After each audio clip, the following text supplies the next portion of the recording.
a todos y todas. Vamos a empezar esta tercera sesión de la jornada de divulgación de la actividad investigadora.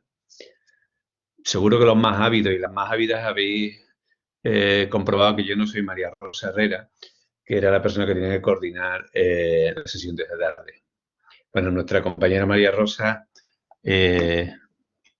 como sabéis, todos y todas está convaleciente por COVID. Está bien, está mucho mejor, pero bueno, aún está en proceso de recuperación y está de baja, ¿vale? Entonces, bueno, ella me pidió que la sustituyera esta tarde y, por supuesto, gustoso. Por eso mismo también la comunicación que ella había de presentar, que era la segunda de la tarde, pues no va a poder hacerse, ¿vale? Entonces tenemos 4 comunicaciones. Entiendo que me está escuchando todo el mundo, ¿no? Porque veo la pantalla de Nuria, tengo acceso a la pantalla de Nuria que... ¿Así? ¿Por qué te haces mi pantalla? Yo te escucho perfectamente. Yo te escucho. Bien, es que esto de estar hablando a una pantalla de ordenador, venga, que ya sabes, yo me pongo, si quieres, hombre, me pongo con cámara para apoyarte si quieres, para que no esté en plan monólogo, ¿sabes? Por lo menos me hablas a mí. Solo veía una silueta así sobre fondo negro. Me hablas a mí, por lo menos me hablas a mí. Es que solo me apareces tú, el resto aparecemos todos y todas así en pequeñito. Ah, sí, ahora yo te aparezco en ahora grande. puedo ver a José Luis también.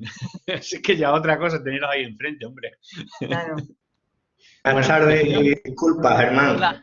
A mí no me importa aparecer para apoyarte, Germán. Bien, os decía... Vamos a salir todos. Muy bien. Vamos, poneros todos y todas. Porque No, si nos ponemos todos, Nuria, nada más que salen 4. Ah, bueno, pero se va a cambiar. Bueno, saludar al menos. Hola, pues ¿qué nada, tal? buenas tardes a todas y a todos. Aunque estéis aquí, y alguna gente, no sé si en esta sesión no he visto a los asistentes, pero en otras sesiones también ha venido alguna gente de fuera, de otras universidades o gente del mundo profesional. Si es que si alguien está por ahí también, que se den por bienvenidos. Están en nuestra casa sin moverse de la suya. Bien, os decía, tenemos cuatro comunicaciones que presentar y el formato que hemos seguido en la sesión anterior, que fue también de presentación de comunicaciones, si os parece podemos seguir más o menos el mismo formato. La idea es tener unas intervenciones breves de unos 10 minutos por cada uno de los comunicantes, ¿vale? Después de esas intervenciones hacemos un coloquio abierto, ¿vale? Si hay gente que quiera dejar cuestiones y no quiere intervenir, tomar la voz en el coloquio, puede hacer sus aportaciones a través del chat e iremos tomando nota y luego plantearemos esas cuestiones en el chat una vez que terminen las comunicaciones. Y bueno, esa es un poco la idea. Y al final también plantearemos algún interrogante o alguna cuestión de conjunto a quienes vayan a establecer las 4 comunicaciones de esta tarde, ¿vale? Entonces, bueno, pues sin retrasarnos más, decía, son 4 comunicaciones. La primera de ellas la presenta José David Gutiérrez y tiene que ver con, o tiene como título Europeo del Este en Andalucía, desplazamientos pendulares como estrategia familiar. La segunda de las comunicaciones será Vidas en Tránsito, análisis de las trayectorias migrantes de menores. Es una comunicación que parte del proyecto de investigación competitiva en el que están participando Estrella Bolacio, María Rosa Herrera y David también. La tercera comunicación tiene por título ¿De qué se trata? Experiencias de aprendizaje sobre intervención social con mujeres inmigrantes en situación de trata, y la presenta Nuria Cordero. Y la última de las comunicaciones tiene como título La percepción de las mujeres con problemas de drogodependencia en las cárceles de Andalucía sobre su privación de libertad, ¿vale? Y la firman Raúl Álvarez, Concepción Mimbrero, Gonzalo del Moral y Jesús Delgado, ¿vale? Vamos a seguir ese orden. Entonces, ahora apagamos normalmente todas las cámaras y los micros y dejamos que intervenga cada uno de los comunicantes, si son más de uno por comunicación que lo hagáis, y al final encendemos cámara y micro los comunicantes para estar en el debate y quienes vayan a intervenir en cada uno de los momentos. ¿De acuerdo? Así que, José David, sin perder o sin dedicar más tiempo a otra cosa, te dejamos la palabra, ¿vale? Tienes la palabra. Gracias. Pues nada, pues buenas tardes a todos. Para mí, pues nada, un verdadero placer, pues, estar aquí y presentaros brevemente, pues, bueno, las investigaciones que voy trabajando. Y bueno, voy a compartir la presentación. La tengo ya aquí, lista, ahí está. Espero que la estéis viendo, creo que sí. Y bueno, exactamente, pues, sin más, comentaros que, bueno, exactamente trabajo este tema, ¿no? Europeos del Este en Andalucía, desplazamientos pendulares como estrategia familiar. Este trabajo, ¿vale? O lo que yo vengo a comentar aquí hoy son pequeños apuntes dentro de un proyecto que ahora después os voy a remarcar, en el cual estoy trabajando con el CSIC, ¿vale? Un proyecto I+D. Y, bueno, simplemente, pues, os voy a comentar el análisis que he empezado hace muy poco a través de las entrevistas, que las acabé hace poquito en nuestra región, en Andalucía. Bueno, ¿qué investigo? Pues básicamente empecé a investigar en concreto la Europa del Este o estas personas de Europa del Este que vienen a España, ¿bien?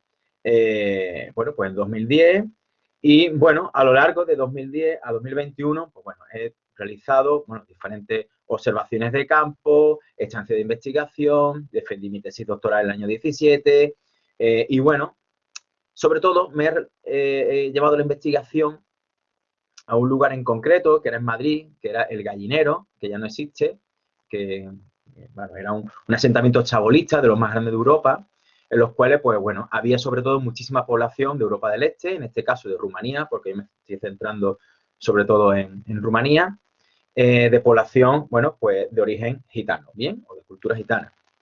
La cuestión aquí es que, bueno, a través de esa dispersión que se produce en 2018 y a través de mi incorporación a ese proyecto I+D, que ahora después os diré el título, pues bueno, pues empezó a seguir la estela de esa dispersión territorial, tanto por España como por Europa, de ahí que también haya ido a otra estancia de investigación en Francia.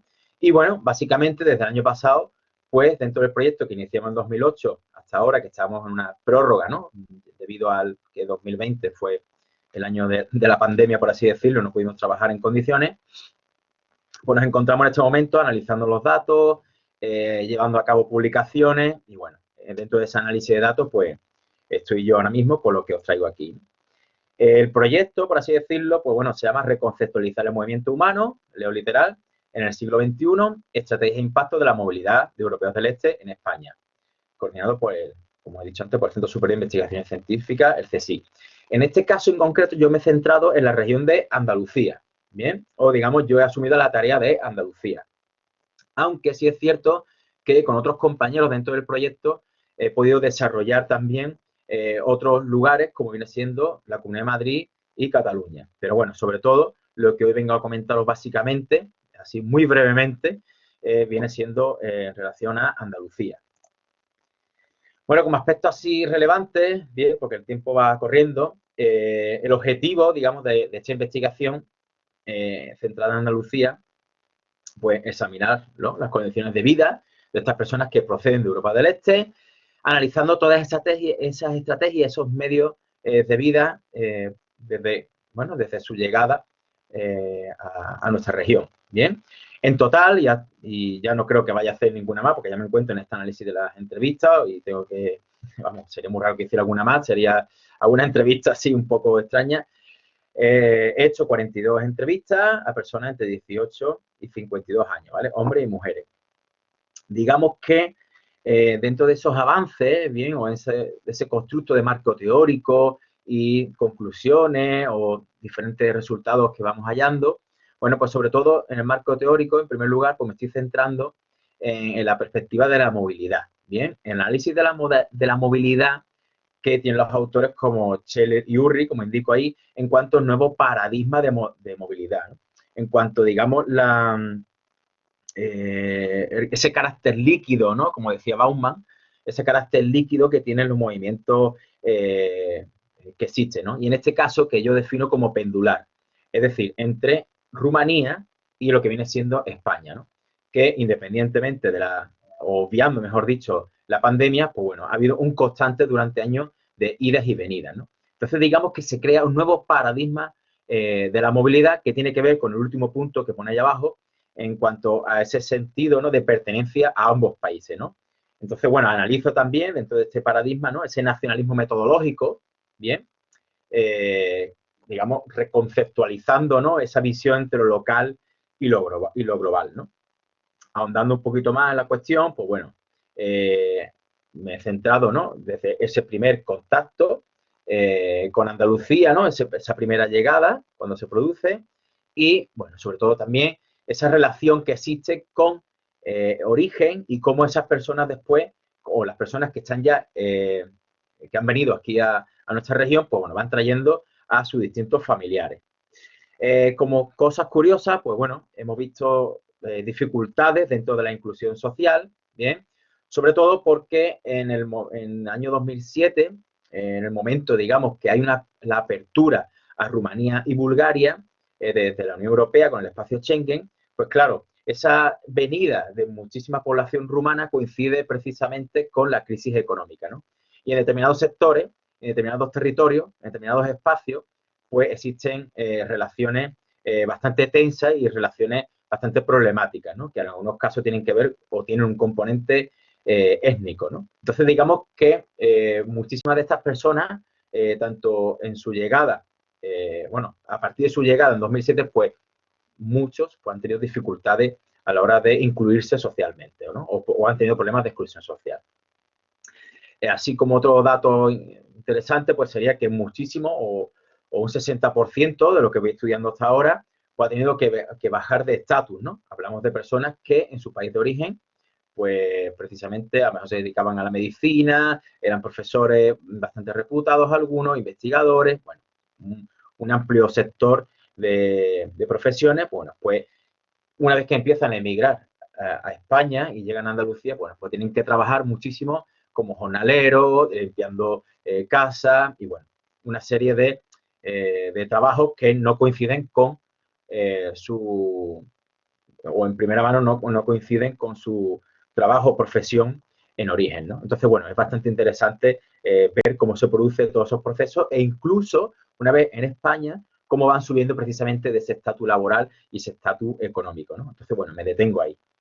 Entonces, claro, también es interesante comparar esto con el resto de España, ¿no? Es decir, en nuestra región la única que ha imposibilitado que estas personas se hayan desarrollado profesionalmente, o eso ocurre en España también, bueno, todas las cuestiones que van surgiendo a partir de aquí.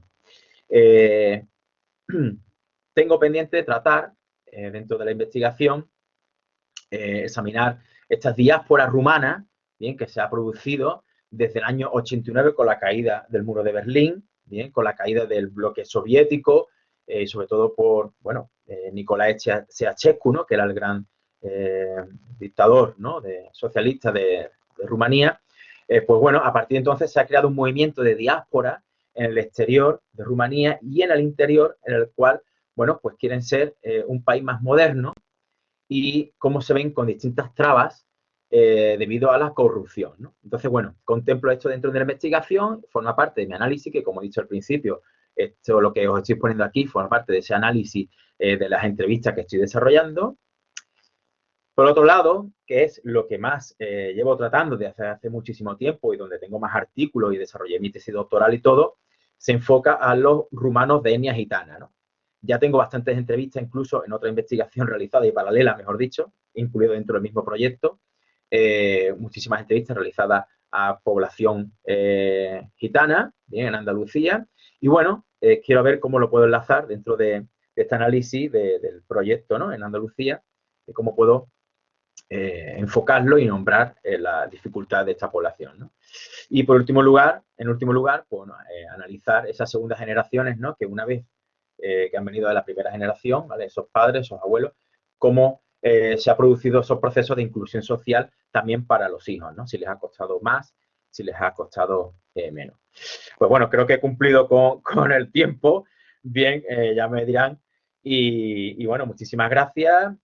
Todo así rápido y veloz. Y bueno, eso es realmente uno de distintos aportes que dentro de toda la investigación. Ya después, si hay ciertas dudas o lo que sea, pues ya me vais comentando. Con que muchísimas gracias, Germán. Muy bien, gracias, David. No has cumplido con el tiempo. Nos has regalado un minuto a la organización. Vale. Estaba escribiendo el mensaje para decirte, te quedan 2 minutos. Vale, entonces me porta bien. Bueno, desconecto aquí. Insisto a los y las asistentes que tenemos el chat para poder interactuar mientras estáis haciendo vuestras presentaciones y para dejar cuestiones que os parezca interesante como elemento de reflexión al final, ¿no? Creo que además las 4 aportaciones que presentáis esta tarde tienen conexiones entre sí y pueden permitir luego un cierto debate sobre un diálogo entre los resultados de las investigaciones que estáis llevando unos y otros, ¿no? Pasamos a la segunda de las comunicaciones, que es la que van a presentar Estrella, Abolafio, María Rosa Herrera y David también, sobre vidas en tránsito, análisis de los trayectos, de las trayectorias migrantes de menores, ¿vale? Entonces, cuando queráis, pues podéis hacer vuestra presentación. Hola, Estrella. Hola, buenas. Bueno, un segundito, estoy poniendo la presentación, ¿vale? Pues, bueno, nada, que me encanta poder compartir espacio con vosotros, aunque sea en este contexto. Yo estoy en la UPO y me da una penita ver esto tan desordenado. Así que nada, que espero que dentro de poquito estemos haciendo este tipo de cosas, pero viéndonos todos a la vez. Bueno, yo lo que voy a presentar, como bien has dicho, Germán, es un proyecto de investigación I+D+I en el que participamos pues, José y María Rosa Herrera y yo. Estamos compartiendo este proyecto con las universidades de Deusto, la Complutense de Madrid, la Universidad de Valencia, Zaragoza, Las Palmas y Málaga. Y quien está liderando el proyecto es la Universidad de Barcelona, concretamente la investigadora principal es Violeta Quiroga, y salvo en el caso de la Universidad de Málaga, que ahora os comentaré un poco las circunstancias peculiares, en el resto de las universidades son investigadores y docentes del Departamento de Trabajo Social de las respectivas universidades.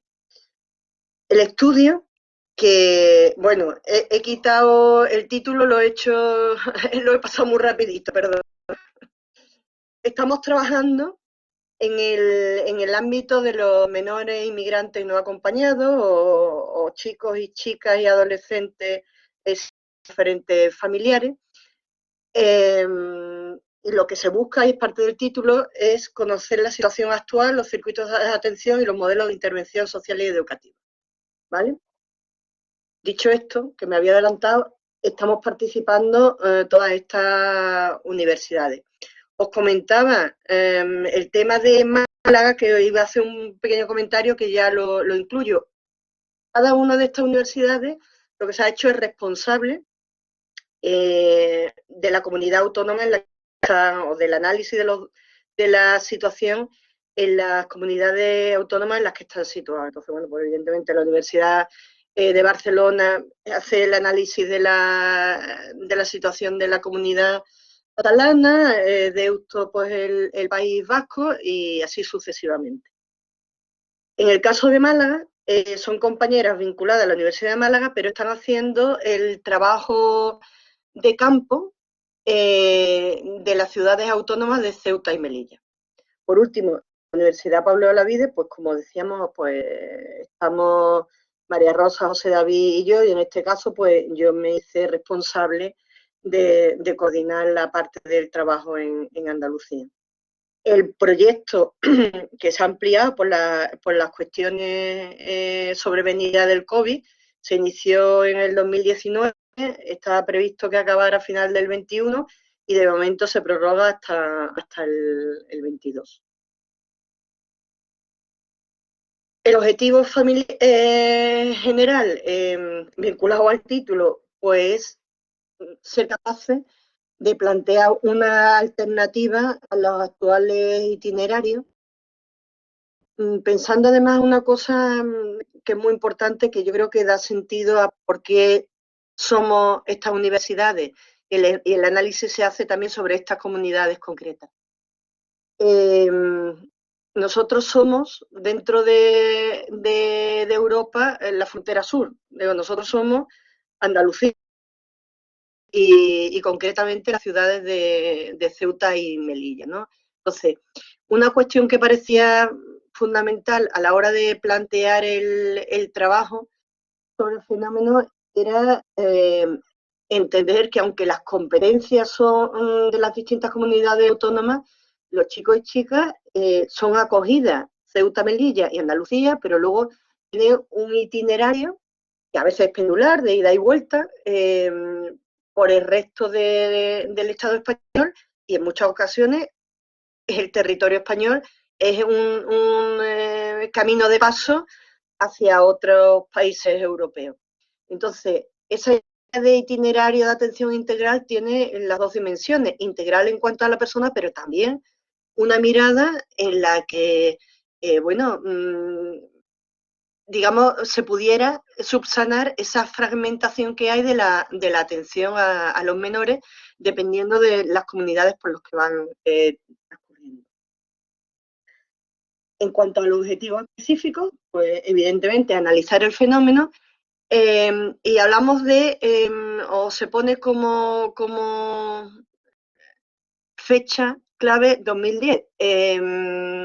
Simplemente hace referencia a que este proyecto es la continuación de un proyecto cuyos trabajos finalizaron el análisis que se realizó hasta el 2009 y que también lideró la Universidad de Barcelona.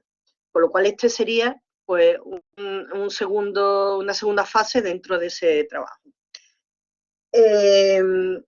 La detección de los modelos, evidentemente, esa parte diagnóstica para entender qué se podría modificar, partir de las necesidades, y aquí hablamos, y aquí quiero hacer también un matiz, aunque hablamos de las necesidades de los menores migrantes no acompañados, eso es cierto, pero pensando también que estos chicos siguen teniendo necesidades una vez que cumplen la mayoría de edad. Entonces, esta identificación de las necesidades es entendiendo que el proceso debe de continuar mucho más allá de esa mayoría de edad. Y así el diseño del proyecto tiene en cuenta este factor, y por eso vamos a hablar mucho de los programas de mayoría. Y por último, tras este trabajo es conseguir esos itinerarios, como decía, alternativos. Y que además tuvieran pues ese valor que implicaría pues la coordinación entre las distintas instituciones que contemplan el Estado. Las comunidades sobre las que hacemos el trabajo tienen, digamos que son significativas porque son comunidades en las que existe un número significativo de chicos y chicas, bien menores o bien chicos que alcanzan la mayoría de edad en esos territorios, habiendo estado dentro del sistema de protección a la infancia. 4 dimensiones de estudio muy generales, evidentemente, bueno, aquí son unas pinceladas, pero vamos a trabajar sobre la situación de origen de los chicos, cuál es el trayecto, cómo es la situación en los lugares donde ya se asientan y cuáles son sus perspectivas de futuro. Entonces, todo el trabajo que se va a hacer con los chicos y chicas va en este sentido. En el caso de los profesionales, evidentemente, se incluye todo lo que tiene que ver con los dispositivos de atención. En cuanto al diseño metodológico, muy rápidamente hubo una primera fase para lo que fuera la constitución de los grupos de trabajo en cada uno de los territorios, con una elaboración de unos materiales que nos permitiesen la coordinación, la revisión de todo el trabajo de investigación. Ya trabajando ya, digamos que dentro de lo que es el trabajo directamente en el proyecto, pues una primera fase de búsqueda y análisis documental, bueno, ahondar en la planificación y fundamentalmente, ahora voy a ahondar en la parte del trabajo de campo, pero se estuvo trabajando sobre las herramientas más adecuadas para el proyecto de investigación. Inicialmente se planteó una fase con estrategias básicamente cualitativas y otras cuantitativas, y bueno, pues la parte cuantitativa se ha pospuesto, ¿no? Y estamos trabajando en la cualitativa. Esa fase o estrategias cualitativas básicamente han sido las entrevistas en profundidad y grupos de discusión.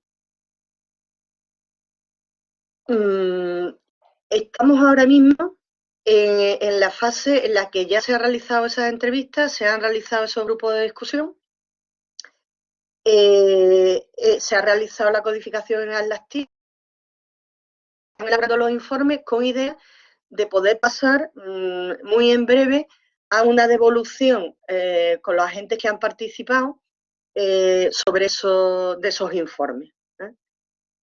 Cuando hablamos de esos agentes que han participado, estamos hablando de las personas que han participado, tanto en las entrevistas como en los grupos de discusión, pero también otros agentes que se está formalmente constituido como grupo de trabajo, pero realmente hay una coordinación, un trabajo en común que tiene esa idea, ¿no? Y en la que la idea es trabajar para podernos ubicar antes de final de año en la tercera parte, que sería esa construcción o esas propuestas de construcción de nuevos itinerarios.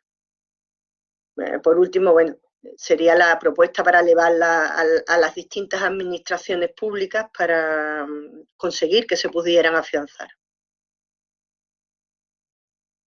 Sobre lo que se planificó en referencia a las técnicas cualitativas y a las cuantitativas, bueno, de las cualitativas estaba previsto por cada comunidad autónoma la realización de 10 entrevistas a menores, 10 a jóvenes extutelados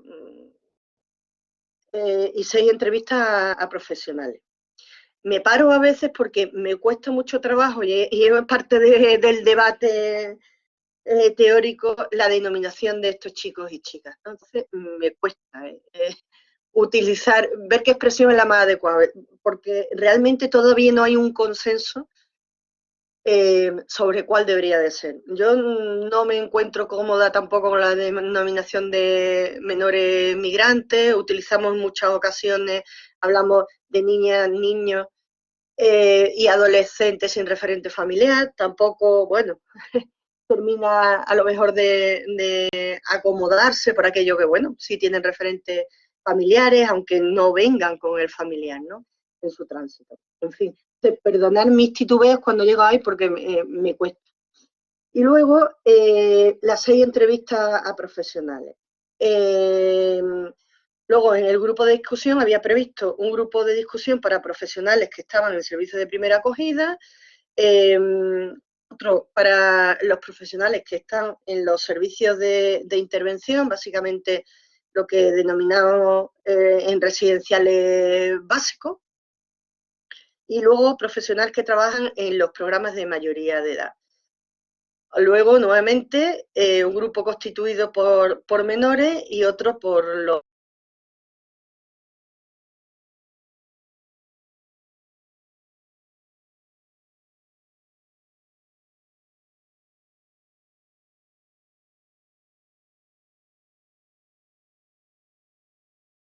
cuestionarios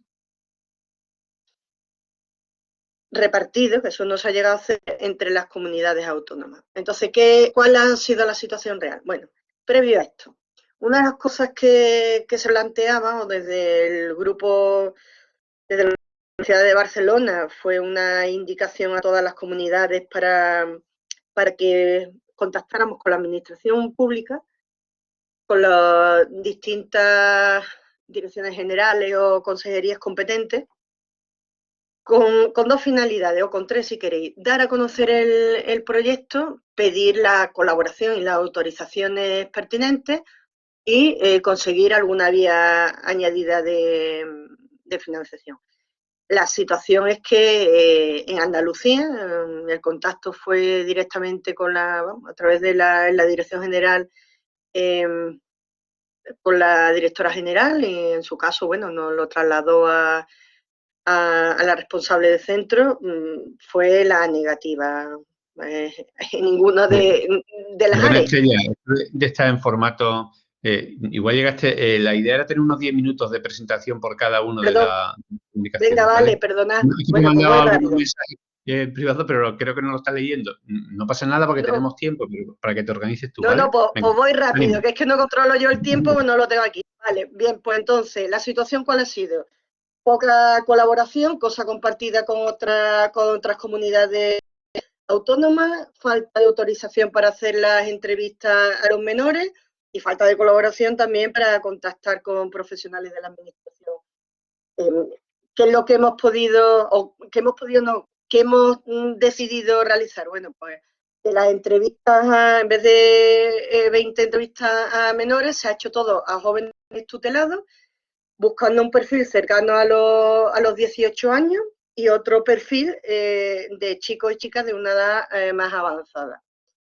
Entrevistas a 7 profesionales y luego, en el caso de los grupos de discusión, pues solo una profesionales, pero donde, digamos, eran profesionales que habían pasado por la mayoría de los dispositivos y otros con jóvenes. Y la encuesta se ha postergado para el año que viene. Dado que voy ya fatal de tiempo, bueno, aquí tenéis un poco la distribución de la muestra. Hemos intentado que reflejara cada uno de los perfiles más habituales para que la muestra fuera lo más representativa posible. Mucha dificultad para que las chicas participaran tanto en el grupo de discusión como en las entrevistas. Y eso pues se ha trasladado a los grupos de discusión, en el caso de los jóvenes, aunque habían apalabrado la participación algunas chicas, finalmente no lo hemos conseguido. 2 chicos eran de origen marroquí y 2 de Costa de Marfil. En el caso, ya os decía, de las profesionales eran todas mujeres y buscando la mayor amplitud en los dispositivos.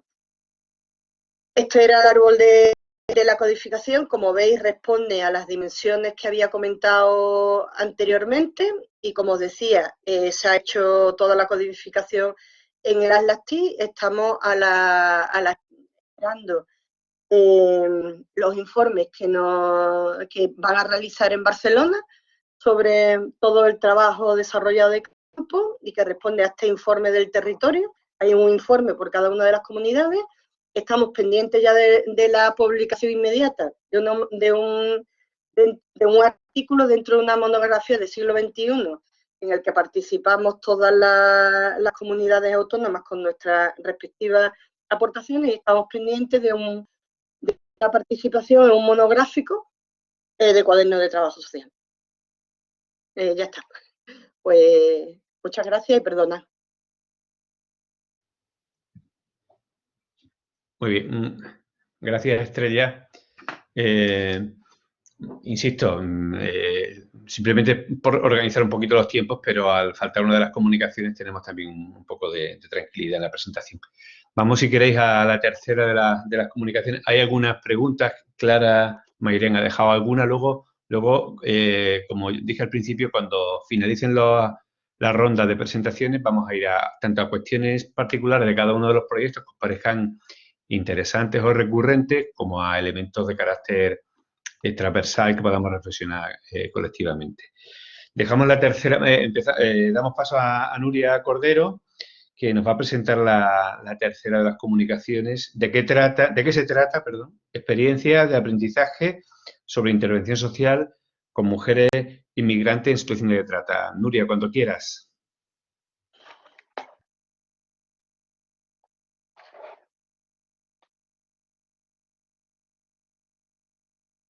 ¿Se me escucha?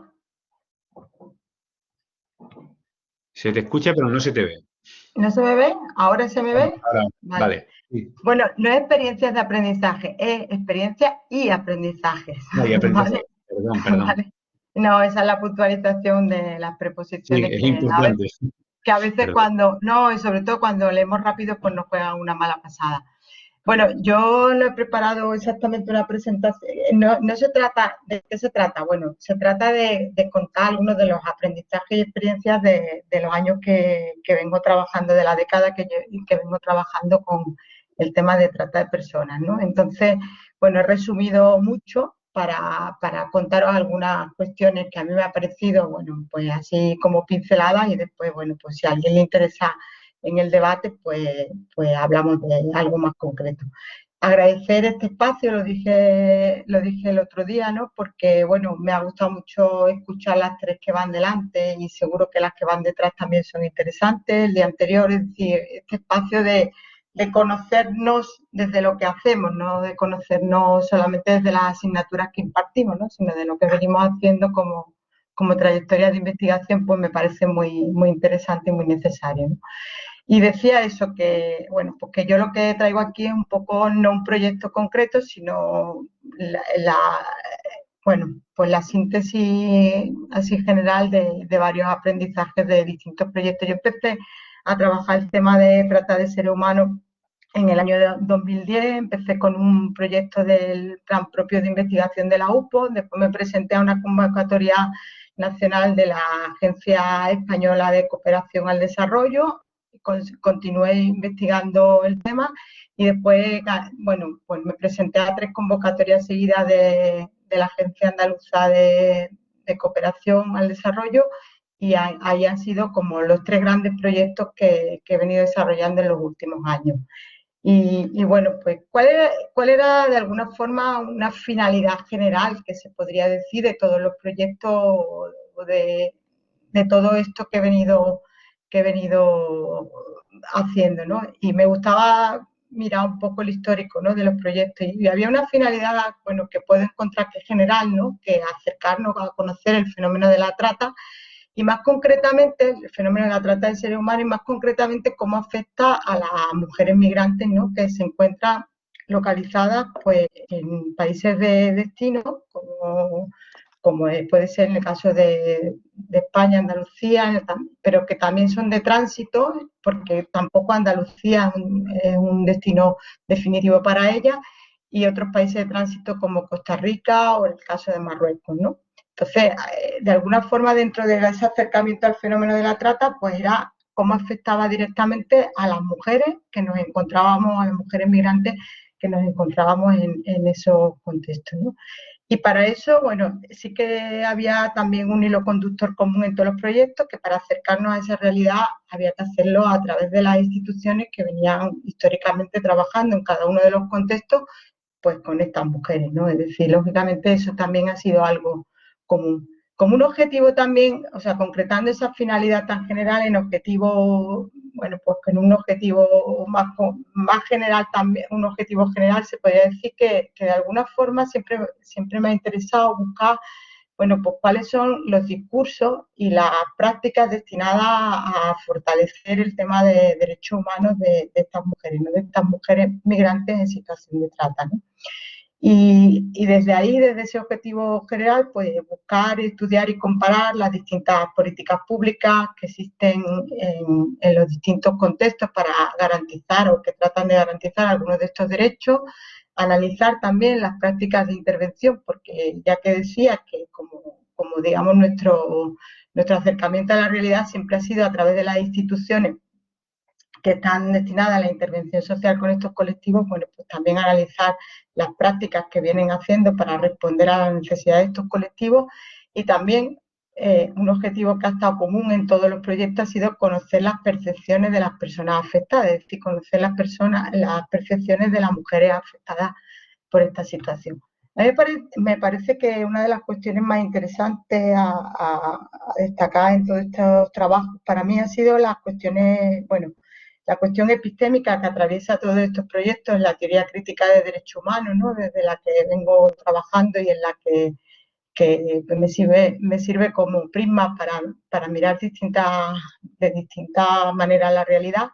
Y para mí uno de los grandes aprendizajes ha sido, bueno, el adaptarme metodológicamente a los distintos contextos, ¿no? Es decir, los contextos estudiados han sido, pues en los países de origen hemos estudiado Nigeria y Camerún, después en países de tránsito hemos estudiado Marruecos, Costa Rica y España, concretamente en España, dependiendo de los proyectos, Andalucía ha estado siempre, pero ha habido proyectos en los que se ha trabajado en Madrid, Ceuta, Melilla, en fin, ha habido también País Vasco en algún momento, es decir, y también, bueno, también ha sido como un reto adaptarnos metodológicamente a la diversidad interdisciplinar o transdisciplinar que atravesaba los distintos equipos de investigación con los que he trabajado y también la diversidad cultural y local, y por decirlo de alguna manera, y también territorial, ¿no? Es decir, a veces, bueno, pues han sido equipos transatlánticos, ¿no? Entonces eso, pues, no siempre ha sido fácil conciliar, pero ha sido un gran aprendizaje. Las técnicas con las que hemos trabajado fundamentalmente han sido la observación participante, las entrevistas semiestructuradas, grupos de discusión y las herramientas creativas, ¿no? Hemos utilizado el arte, creo que ha sido clave, ¿no? La utilización del arte como una herramienta para obtener discursos con idea de no revictimizar a las mujeres, ¿no? Y creo que, bueno, ha sido para mí una de las grandes aprendizajes adaptar todas estas técnicas de investigación que parecen siempre las mismas, pues a los distintos contextos en los que estábamos trabajando. Algunos de los aprendizajes traídos del caso de Andalucía, a lo mejor hubiera sido interesante, pero tampoco creo que no tengo mucho tiempo, bueno, no sé que no tengo mucho tiempo, entonces tampoco me iba a detener a un poco la revisión comparada de los distintos contextos que está hecha en uno de los proyectos, pero bueno, he resaltado cuestiones también de Andalucía porque quizás la realidad más cercana y en la que es más fácil a lo mejor establecer debate, pero si queréis después alguna pregunta sobre otros contextos, pues también puede ser interesante. En el caso de Andalucía, ¿qué hemos encontrado en cuanto a la realidad de las personas, de las mujeres en situación de trata? Como decía Estrella, también hemos debatido y hemos aprendido en los distintos proyectos cómo contextualizar el tema y hemos optado en el proyecto de la convocatoria del 2015, decidimos utilizar las personas en situación de trata, ¿no? Mujeres en situación de trata, no mujeres víctimas de trata, ¿no? Entonces, uno de los aprendizajes es, bueno, la gran descompensación que hay también de los actores, es decir, hay en cuanto a quienes se encargan de atender a estas mujeres, quienes prestan la atención a las mujeres que están en situación de trata, pues lógicamente son las organizaciones no gubernamentales y hay una gran despreocupación, entendemos, por parte de las administraciones públicas en lo que tiene que ver con la atención a las necesidades o a la atención a las mujeres que están en esta situación. Las ONG, ¿cómo trabajan el tema cómo se acercan ellas mismas o cómo ofrecen la intervención a las mujeres que están en situación de trata? Normalmente lo hacen desde dos tipos de dispositivos.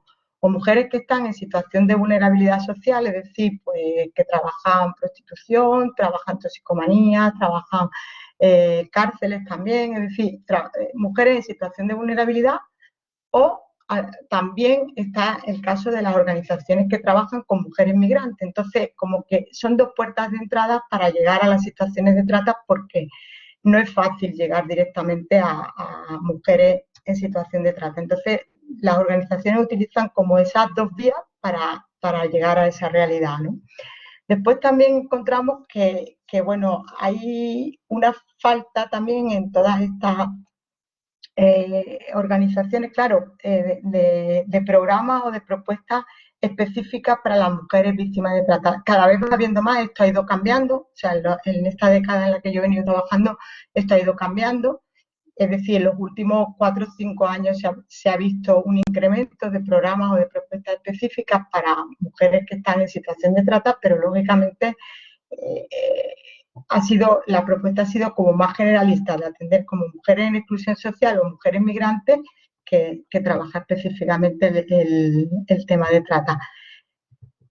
También creemos, bueno, hemos visto también o hemos detectado que habría que también revisar las propuestas metodológicas que se hacen en intervención social. Normalmente están muy centradas en la atención de carencias, necesidades básicas, que a veces se pierden en enfoques muy burocratizados o enfoques demasiado asistencialistas y de alguna forma estas metodologías pierden la diversidad cultural, es decir, no están centradas en atender las especificidades culturales de la realidad de cada una de estas mujeres, ¿no? Y trabajan más desde un parámetro de víctima estandarizada que a veces funciona como un cliché y cuesta atender a toda esa diversidad que presentan las propias mujeres en situación de trata. Y creemos que, por supuesto, las metodologías de intervención social deberían de incluir las voces de las afectadas, ¿no? ¿Cómo? Bueno, es verdad que hacen entrevistas, que se recogen testimonios, historias de vida y tal, pero sí que creemos que se debe de incorporar las voces de las mujeres desde un trabajo grupal que nosotros lo hemos podido obtener a través de las herramientas creativas, que además no nos muestran solamente las carencias y necesidades de las mujeres, sino también nos muestran todas las capacidades que tienen, ¿no? Porque creemos que en estas situaciones de trata hay mucha capacidad de agencia, ¿no? Es decir, hay muchísima agencialidad, ¿no? Entonces es necesario que la agencialidad se visibilice también en lo que son las prácticas de intervención social. Y para terminar, yo traía como una especie de conclusión a la que me lleva todo esto, que, bueno, eso podríamos seguir sacando aprendizajes sobre la intervención social, sobre cada uno de los contextos, sobre los distintos actores implicados, pero ahora me ponía yo a reflexionar sobre esta presentación, qué tendríamos que aprender como investigadores sociales, ¿no? Entonces, yo creo que como investigadores sociales, a mí, una de las cuestiones que me preocupa es el tema de incorporar claves éticas a la hora de realizar investigación aplicada, ¿no?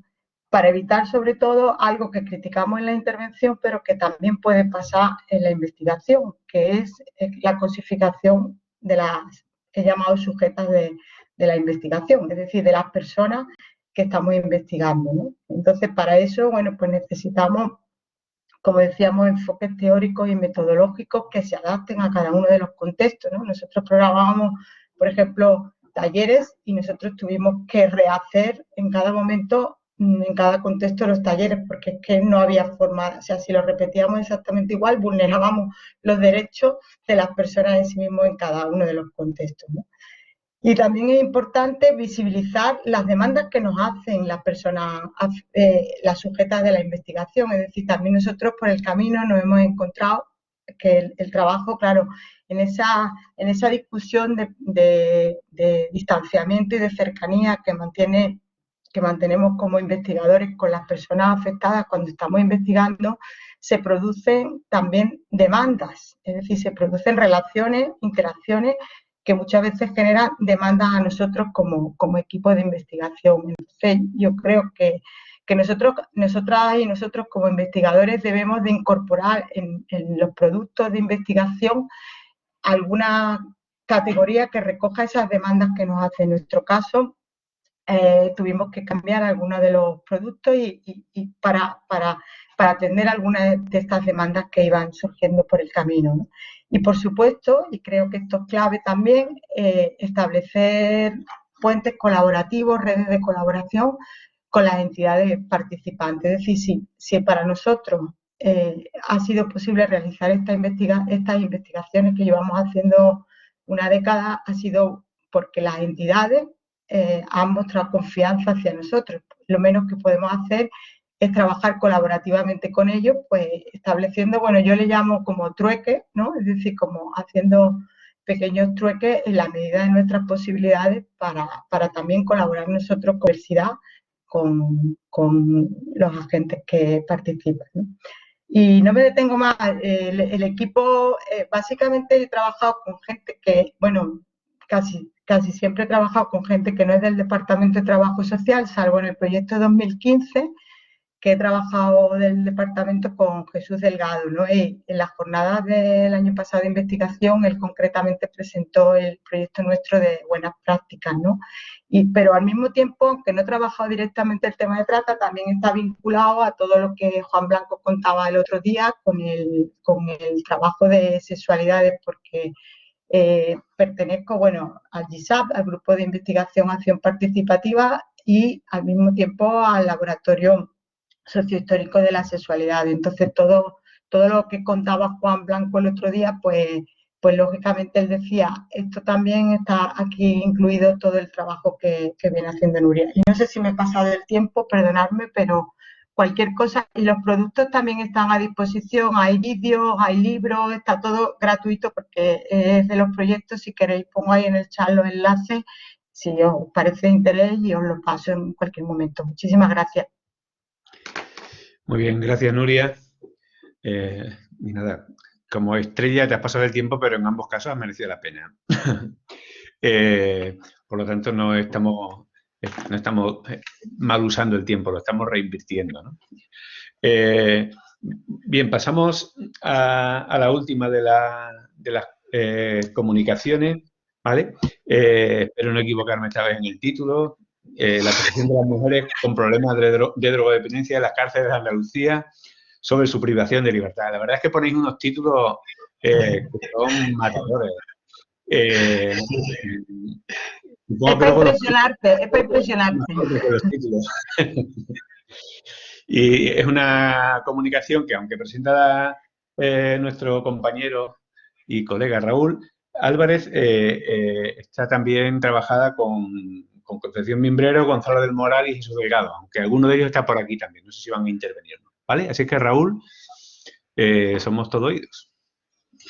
Bueno, pues muchas gracias. Voy a compartir pantalla.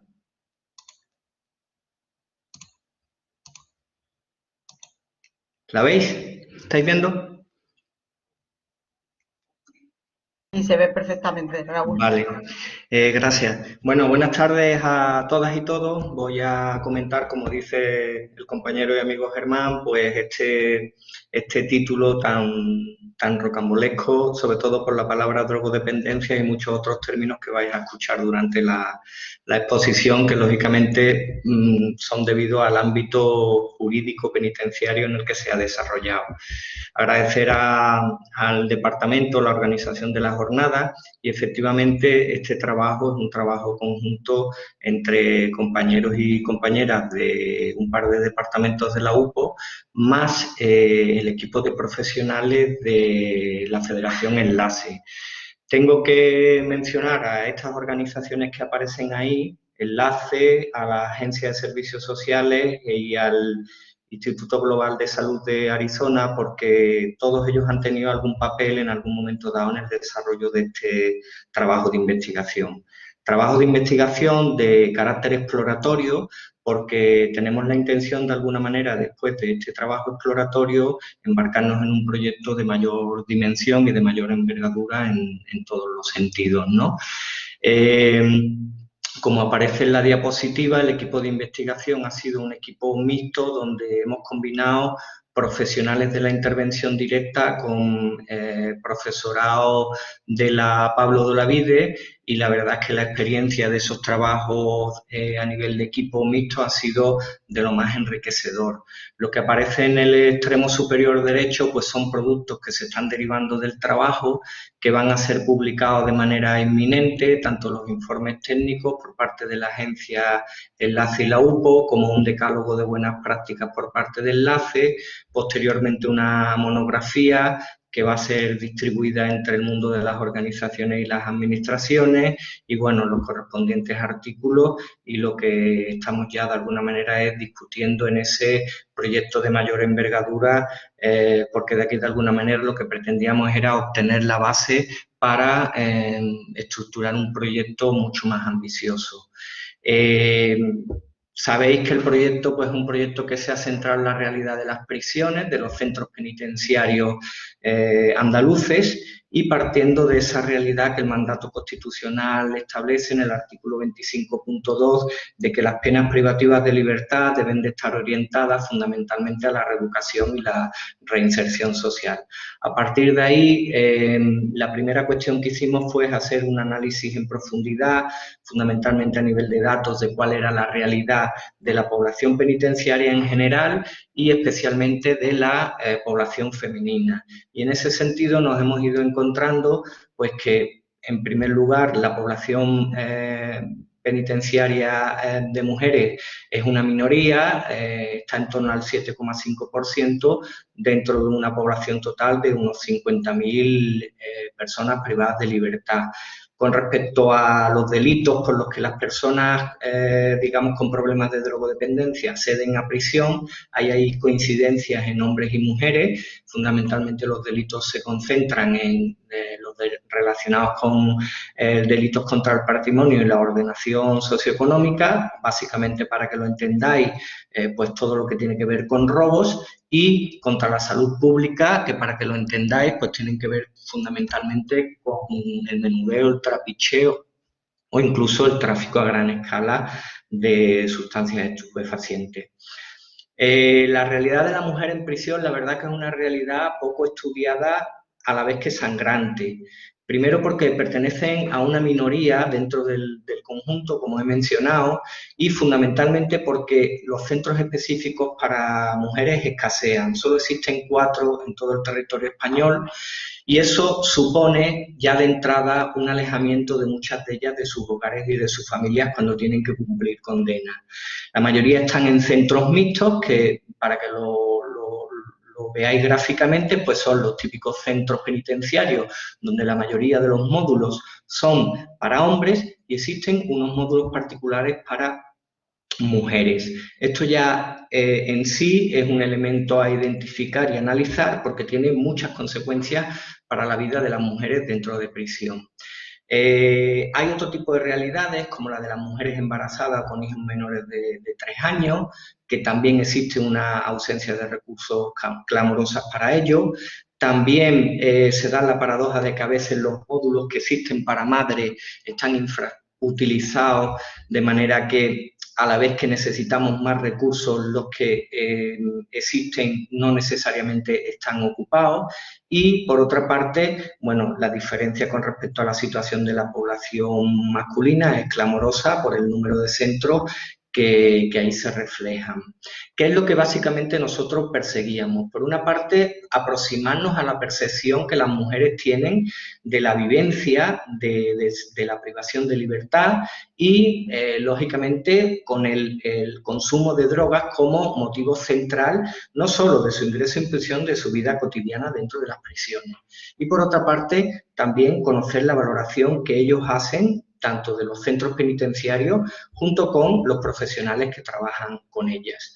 A nivel de objetivos específicos, nos interesaba especialmente determinar los distintos perfiles y trayectorias vitales que pudieran existir en la muestra que construimos, las experiencias iniciales de ingreso y los procesos de adaptación que desarrollan dentro de los centros penitenciarios, todo lo relacionado con la percepción que tienen de su propia imagen personal, Y también una cuestión importante relacionada con su estado de salud como consumidoras de drogas, la percepción y la valoración que hacen de los servicios de salud y algo importante de una manera más estructural, el modelo de organización y las dinámicas relacionales que se establecen dentro de prisión entre las mujeres y el personal funcionario que les atienden. Ahí especialmente nos interesaban identificar todo lo relacionado con mecanismos de control social, las prácticas de resistencia desarrolladas por las mujeres y la valoración que estas mismas hacen del modelo de organización.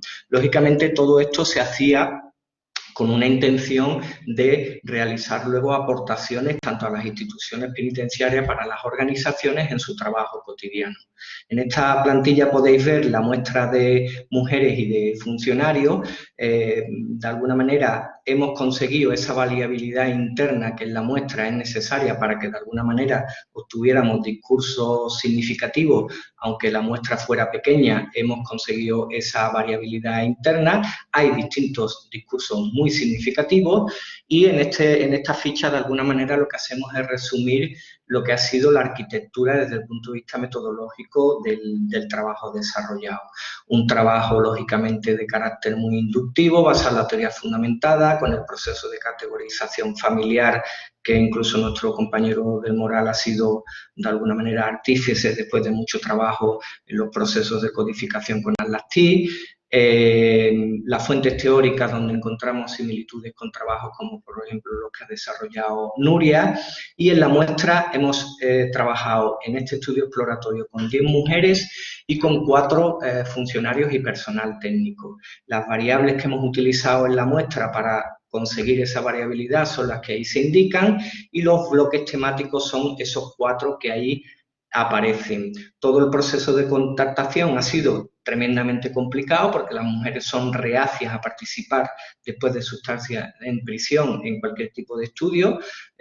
Para que me entendáis, sienten vergüenza y gracias a todo el servicio de asesoramiento jurídico que existe en la República de atención a las adicciones, pues se ha conseguido la muestra.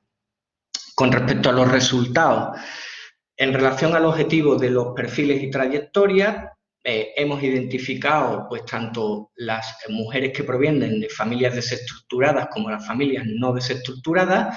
En ellas lo más significativo quizás sea que todo el proceso de iniciación en el consumo de drogas ha sido acompañado por hombres, identificando lo que se denomina en la literatura con perspectiva de género las estrategias de sometimiento, si bien también hemos identificado variables como los recursos económicos y los personales que contribuyen a evitar estas estrategias de sometimiento. Con respecto a las experiencias iniciales de ingreso y los procesos de adaptación, hemos visto que son determinantes y condicionan las trayectorias vitales, pero también los recursos personales y económicos de los que disponen las mujeres, y eso hace que tengan procesos normalizados de adaptación y procesos donde lo que se produce es una adaptación al medio, pero para reproducir la desadaptación previa que ya traen del exterior al centro. Este segundo proceso es mayoritario porque, desgraciadamente, en la muestra la mayoría de las personas proceden de contextos de exclusión social. Con respecto a la percepción, se ha corroborado ese doble estigma de mujer consumidora y presa, y reflejado en la literatura de corte más feminista y de enfoque de género, que se resumen en ese tipo de mitos de mujeres malas o incapaces de ser mujeres y madres. Son mujeres que llevan consigo mucho sufrimiento por culpa de los roles asignados dentro de la sociedad patriarcal. Ellas consideran incluso que se merecen lo que le están pasando. Consideran que los roles de mujer y de madre no lo están desarrollando convenientemente, pero sin embargo hemos identificado también capacidad de resiliencia en un medio hostil. Hay muchas redes de apoyo y de colaboración mutua entre las mujeres y también bueno, todo lo que es una dinámica de sometimiento a la institución.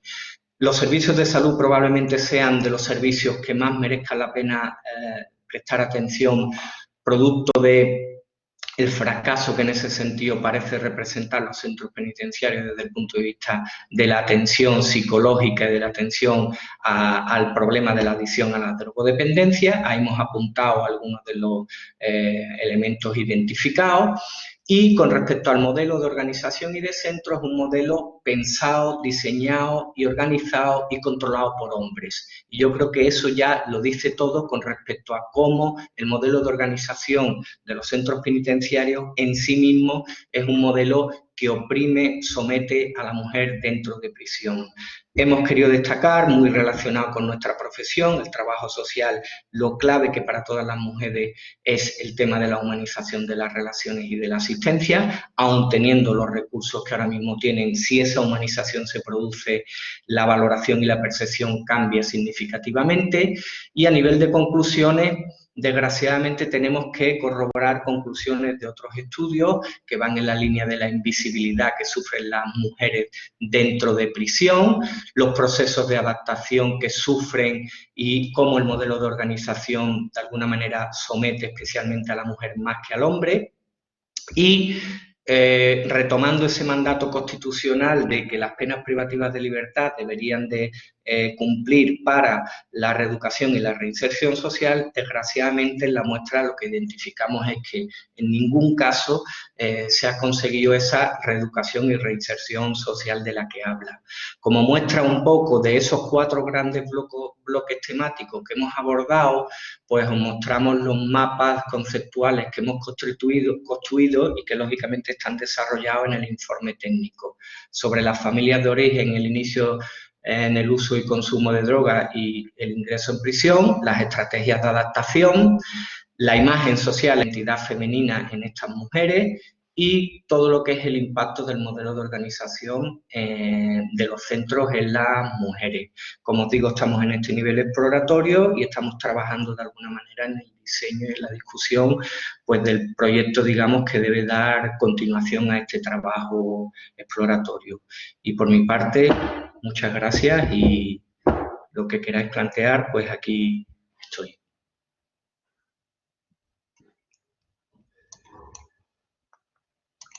Muy bien, muchas gracias, Raúl. Bueno, pues la idea, son las 8:10 y 11, nos quedan unos 20 minutos de debate, ¿no? O de planteamientos. La verdad es que es un gustazo tanto la sesión anterior como esta, ¿no? Yo creo que estamos en un momento 2.0 en cuanto a la cultura investigadora de nuestro departamento, ¿no? Creo que verdaderamente las aportaciones investigadoras que se hicieron el otro día y las que se hacen hoy, ¿no? Pues nos permiten ver un nivel de maduración en nuestro trabajo del que creo que tenemos que sentirnos. A veces yo no soy muy triunfalista y suelo ser bastante autocrítico en estas cosas, pero bueno, yo siento un orgullo colectivo por el trabajo, ¿no? Sobre todo el otro día, después de la sesión del otro día, me fui a mirar los papeles de las primeras jornadas de investigación que hicimos, ¿no? Que coordinó y dinamizó Cristina Villalba, y yo decía, bueno, pues este tiempo ha merecido la pena, ¿no? Y ha dejado mucho trabajo hecho detrás, ¿no? Y también, por otro lado, decía, bueno, creo que también es el momento de que quienes formamos o compartimos la vida del departamento también demos un paso adelante en el mundo de la divulgación, de la publicación, etcétera, ¿no? Aunque creo que estamos también en esa línea, ¿no? Bueno, había algunas cuestiones. Si queréis, primero voy a plantear cuestiones específicas. No se han planteado muchas, ¿no? Pero sí se pedía, ¿no? Por ejemplo, a Estrella, que aclarase un poco cuál era el perfil profesional que se había entrevistado, planteaba Clara Mairén, ¿no? Y también, en este sentido, se preguntaba a Nuria sobre qué chica, sobre si las mujeres a las que se ha dirigido la investigación están o han estado o han pasado por el sistema de acogida de menores, ¿no? Eran un par de preguntas que aparecían sobre cuestiones concretas, ¿no? Entonces le damos la palabra. Ahora, la idea es que todos los miembros de la mesa activéis vuestras cámaras y vuestros micros para que puedan vernos los asistentes y podamos también debatir y discutir. Entonces, lo primero que plantearía es estas dos preguntas a Estrella y a Nuria. que son más que nada, entiendo, aclaraciones a la exposición que han hecho. Bueno, concretamente en la intervención que a mí me hace, realmente además, cuando nosotros las hemos visto eran adultas, ¿no? Porque los dispositivos que nosotros estábamos, aunque en el CETI sí, en el CETI de Ceuta y Melilla sí había menores, pero estaban acompañadas de sus madres, es decir, nosotros trabajamos directamente con las madres, vamos a decirlo así, ¿no? Entonces, nosotros cuando las vimos eran adultas, pero sí que es cierto que las historias sí salían que habían sido niñas tratadas. Como sabéis, además ahí se une mucho con el trabajo de Estrella, ¿no? Lo digo por eso, bueno, nosotros en el proyecto de salud integral y cuidado hicimos un documental y hay un documental y un libro que si queréis os pongo ahí el enlace porque se puede visibilizar. Es de una chica nigeriana que pudimos acceder a ella porque había estado, bueno, gracias a una educadora que había estado en un centro de menores en Granada, ¿no?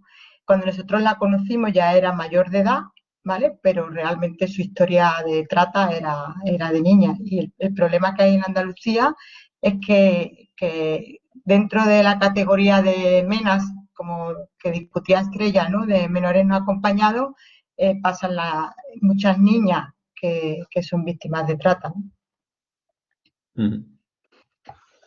Muy bien. Sí, por eso era hacerte la pregunta, porque, bueno, es una situación que nos ha aparecido referidas por profesionales, situaciones de alguna menor que está en el centro y que hay una sospecha que cuando sale por las tardes está, vamos, está dentro de una red de trata. Entonces, es que son menores y está en un centro de menores. Claro, y ese es el problema un poco de lo que decía, que no hay muchas veces propuestas de intervención específicas. Entonces, el problema es que está en un centro de menores, pero no hay ninguna medida de protección especial para ella, es decir, y para las otras usuarias, para las otras niñas que están en ese centro, vamos a decirlo así. Entonces, claro, no se visibiliza, se ve como menor no acompañada, pero claro, lógicamente pues ahí está atravesada, ¿no? Por eso nosotros hablamos de situaciones de trata, porque la trata no es algo estático, sino atraviesa multitud de situaciones, atraviesa mujeres migrantes, mujeres que están en prostitución, mujeres que están en trabajo agrícola, ¿no? Como comentaban también en otra de las intervenciones, es decir, que el tema de trata atraviesa todo, ¿no?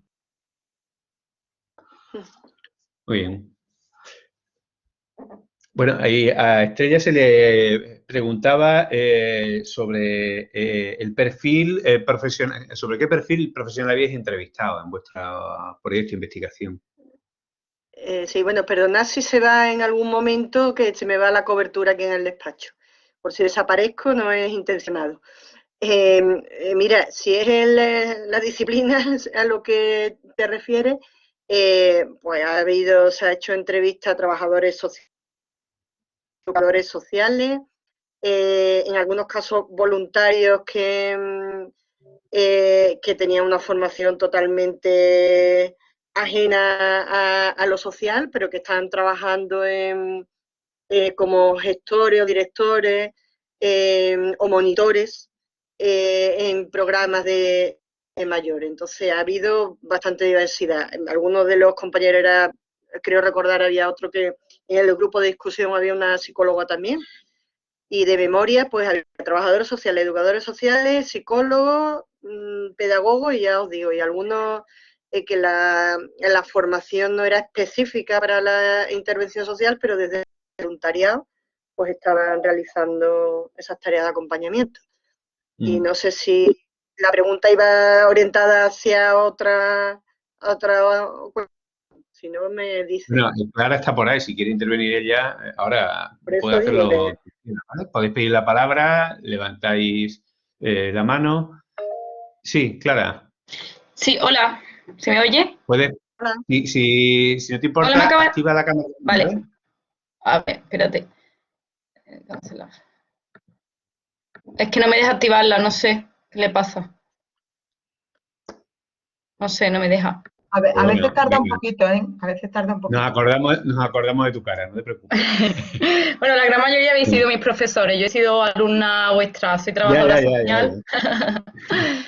Y bueno, mi pregunta iba porque sí era en relación, quería saber un poco el perfil, porque yo soy trabajadora social en un programa de acogida e integración de solicitantes de asilo.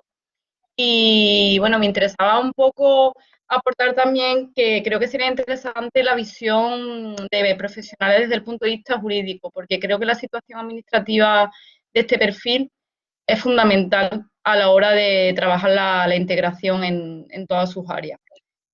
Solamente era esa aportación y por eso quería conocer un poco el perfil. Es que uno de los resultados y que a mí me ha sorprendido en este trabajo es la falta de acompañamiento, ya no es asesoramiento, ya es acompañamiento en el aspecto jurídico, que en muchos casos los restos de los actores lo identifican con el trabajador social o la trabajadora social, y a mí me sorprende. Totalmente. Pero no hay una asesoría. Entonces, para mí una de las cosas que me cuesta más es aceptar en muchos casos el perfil profesional al que se ha abocado al trabajo social, ¿eh? Porque en casos están como monitores de centro, en otros casos, digo, básicamente de asesores jurídicos, entonces entiendo que es una pérdida de efectividad manifiesta. Y el servicio en los centros es que no hay asesoramiento. Entonces, bueno, es una cosa que a mí o sea, que no están, porque es que no están en la realidad, no porque no aparezcan representados en la muestra. Sí, totalmente. Así que te agradezco mucho la observación. Totalmente, Estrella. De hecho, como apunte y observación, ya termino. Yo mañana, por ejemplo, recibo a un chico de Camerún que viene de primera acogida y la entidad de primera acogida que lo acompaña a otros chicos a la policía. De hecho, la figura que lo acompaña a la policía es el trabajador social. Y eso es muy, muy llamativo porque en una entrevista de asilo no puede haber un trabajador social acompañando a un participante. Debe haber un abogado, evidentemente. Así que muchas gracias. Claro. Muy bien. Pues muy interesante porque tiene que ver también con la calidad de los procesos de acompañamiento y cómo hasta dónde ese tipo de elementos, ¿no? Ese tipo de déficit en los procesos de acompañamiento profesional, no solo de trabajo, bueno, de trabajo social en su conjunto, porque claro, fíjate, el hecho de que sea precisamente un jurista quien tenga que acompañar o quizá el profesional idóneo es desde un análisis, desde una perspectiva de trabajo social. Que al final no se trata del trabajo social esté en todas partes del proceso, pero sí de que tenga un conocimiento del conjunto del proceso y pueda ayudar a generar dinámicas de acompañamiento, ¿no? Es interesante.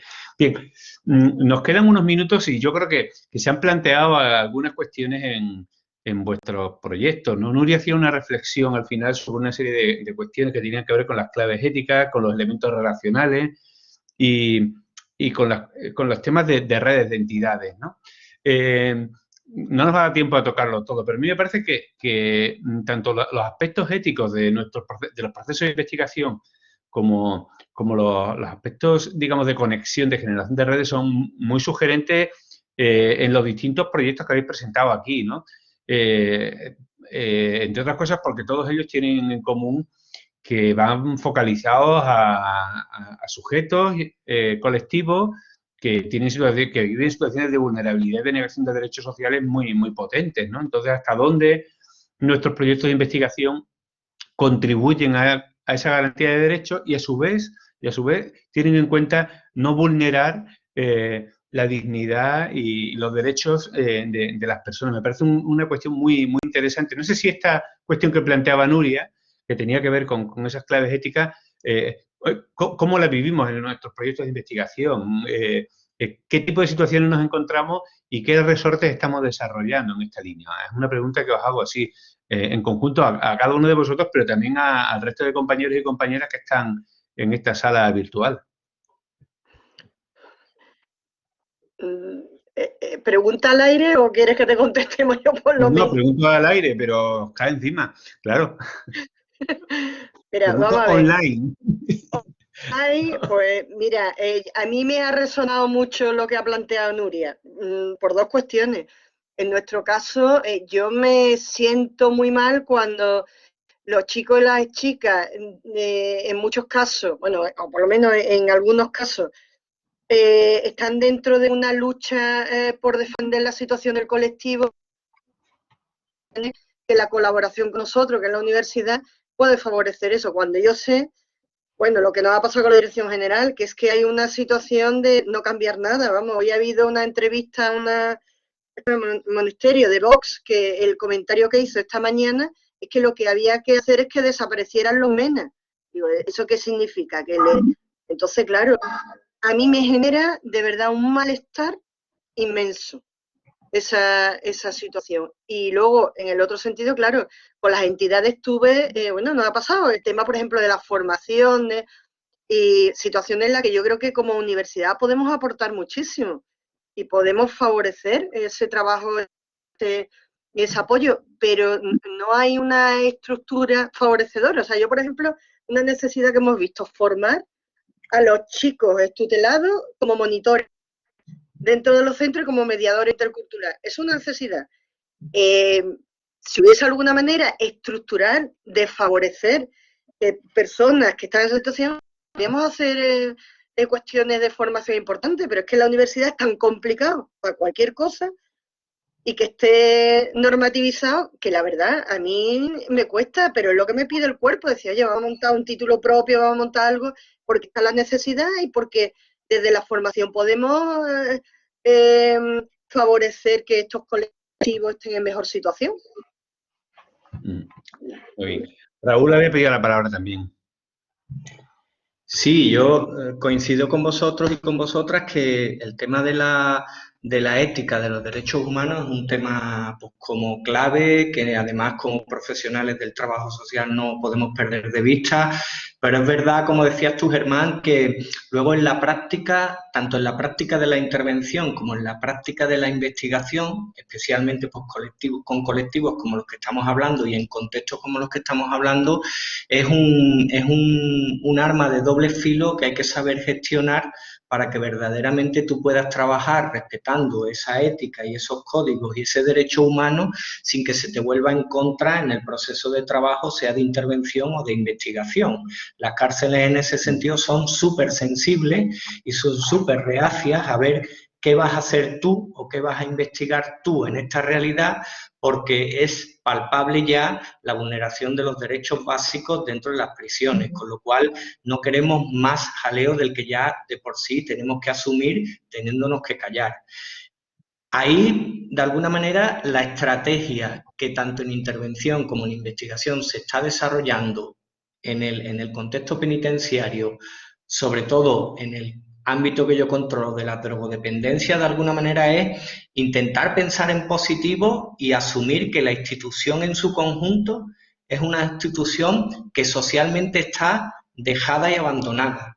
Cuando tú partes de esa premisa y de alguna manera tanto la investigación, la orientación de tu investigación como las intervenciones que propones, de alguna manera se reconoce que el beneficio que se puede extraer no solo es para la población penitenciaria, sino para el funcionariado y para la mejora de las propias instituciones, nosotros nos encontramos mayor receptividad para poder trabajar. De hecho, ahora mismo, con Nuria, por ejemplo, estamos trabajando, estamos dando los pasos para implementar un proyecto de intervención a través de esta red de organizaciones que lleva asociada paralelamente un proceso de investigación aplicada de todo ese proceso, y los primeros contactos con instituciones penitenciarias y con las direcciones de los centros es que son muy receptivos a la intervención.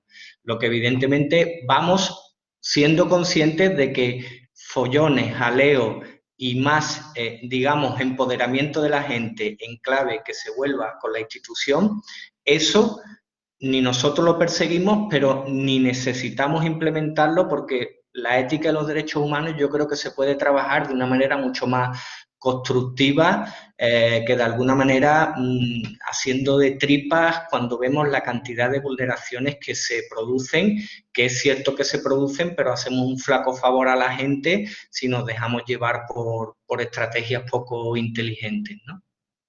Sí, yo coincido con lo que coincido con todo lo que está señalando Raúl y tenemos, bueno, tenemos algunas anécdotas de los proyectos nuestros, pero sobre todo él está hablando de la adversidad del contexto, ¿no? Como señalaba, ¿no? De las cárceles, pero también otra adversidad del contexto es en clave cultural, ¿no? Por ejemplo, nosotros hemos tenido que ir a Marruecos, a jornadas con la Universidad de Marruecos, a contar la realidad de las mujeres en situación de trata cuando Marruecos sale en la vida de las mujeres como un punto negro horroroso, ¿no? Es decir, no quieren. Entonces, bueno, pues nos ha pasado, ¿no? De cómo abordamos, por supuesto, sin falsear y sin denunciar la situación que se está viviendo, cómo sorteamos el no ir a que no nos echen, porque nos pueden echar hasta del propio país, ¿no? Investigando, ¿no? Entonces, me parece muy, muy, muy interesante lo que señala Raúl, ¿no? De decir, de alguna manera,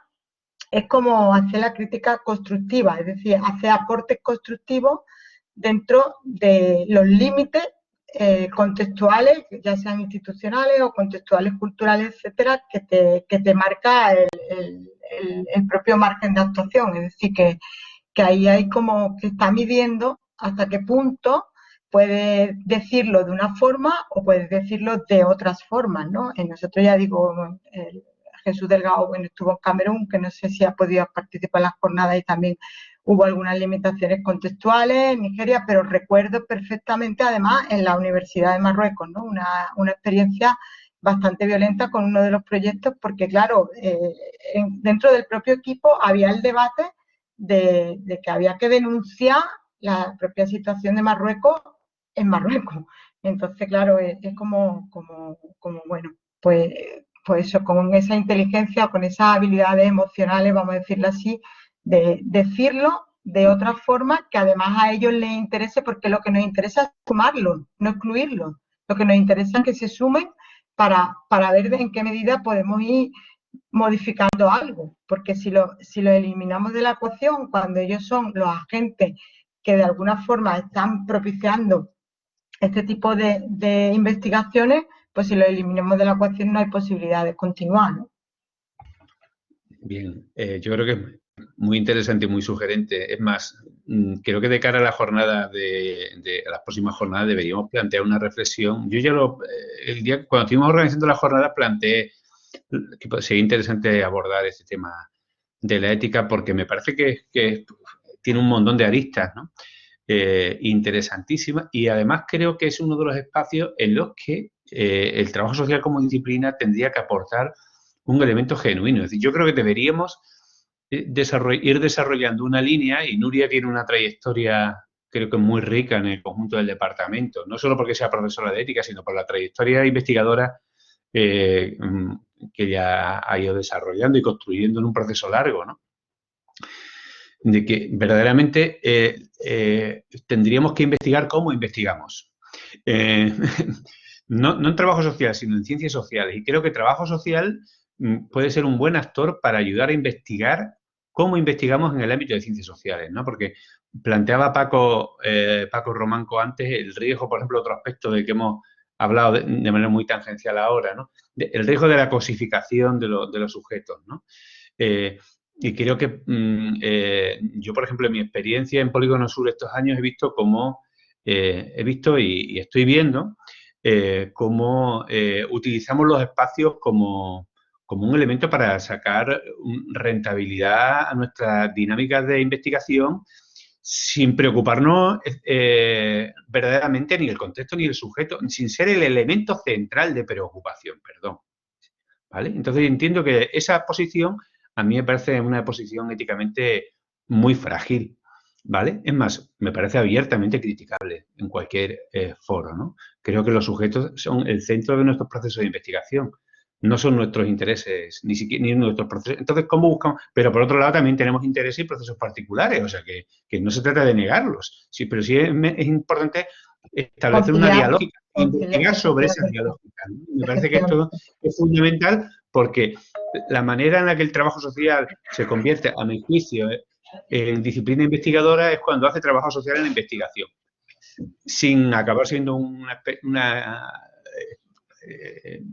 un una herramienta de militancia, que sobre esto también podríamos hablar, ¿no?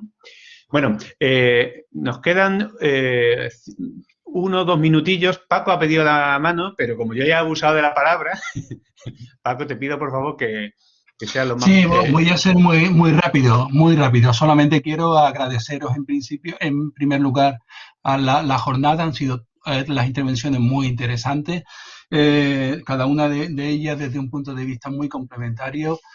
Yo lamento no poder ahora mismo estar en estos foros y en estos planteamientos y en estas investigaciones que a mí, desde luego, me parecen importantísimas, ¿no? Y quisiera decir que ya planteaba Bourdieu la importancia de objetivar al objetivador, ¿no? De como tú bien has dicho, investigar cómo investigamos. La perspectiva ética atraviesa pues diferentes materias que son objeto del trabajo social. A mí me ha parecido muy interesante el planteamiento de José David con relación a la investigación sobre la cuestión de los rumanos, cómo los gitanos rumanos de Andalucía rechazaban el tema de a los gitanos rumanos, ¿no? Como había esa contradicción. Me ha parecido muy interesante el planteamiento de Estrella, reflexionando sobre la no definición del término de menores no acompañados. Eso es un cajón desastre, ¿no? Estoy totalmente de acuerdo. Y me parece interesantísimo el planteamiento poliédrico de Nuria, a quien agradezco que esté trabajando en esos temas que son tan importantes, ¿no? Y a Raúl, por supuesto, desde su perspectiva de entrar en sitios donde hay que entrar, que es el coraje que tenemos los que estamos en esto de lo social, y el trabajo social que eso reporta sobremanera, ¿no? Como, nada más que agradeceros los planteamientos. Muy bien. No sé si hay alguna intervención más, alguien que quiera decir algo. Y si no, bueno, pues damos por terminada esta sesión y os agradecemos las aportaciones que hacéis cada uno y cada una de vosotros. Dice Castillo que vamos avanzando. Sí, yo creo que sí, ¿no? Que son muy interesantes todas estas aportaciones. ¿Alguien hace alguna intervención, José Luis? No, pero ahora hacemos un descanso hasta las 7 o seguimos, como veáis. No, la otra, la idea es que hay un descanso de media hora y luego vale, continuamos pues a las 7. Continuamos a las 7, en esta misma sesión que queda vale. abierta, supongo. Bueno, ahí entra y sale gente y estas cosas. O sea que seguro que hay también otro público para las 7. Vale. ¿Vale? Pues muchas gracias a los compañeros de mesa, que me han parecido muy interesantes todas las intervenciones. Hasta luego. Vale, bueno, sí, a mí la verdad es que me parece interesantísimo en casi todos los procesos, ¿no? Por esto que decía antes, ¿no? Cuando en mi experiencia de Polígono Sur, por ejemplo, la Universidad de Sevilla, la gente de psicología de la Universidad de Sevilla hace encuestas de salud y utiliza a los ciudadanos de Polígono Sur como si fueran cobayas humanas. O sea, no les interesa para nada el proceso, lo único que les interesa son como informantes, ¿no? Entonces yo creo que es muy interesante todos los proyectos que se han planteado aquí y en los anteriores, bueno, pues que hay un sentido del cuidado de los sujetos, ¿no? Y de no utilizar a la gente que está pasándolo mal como meros objetos de investigación, sino como protagonistas también de su propio discurso, ¿no? Ya está. Venga, muchas gracias y nos vemos luego. Venga, hasta luego.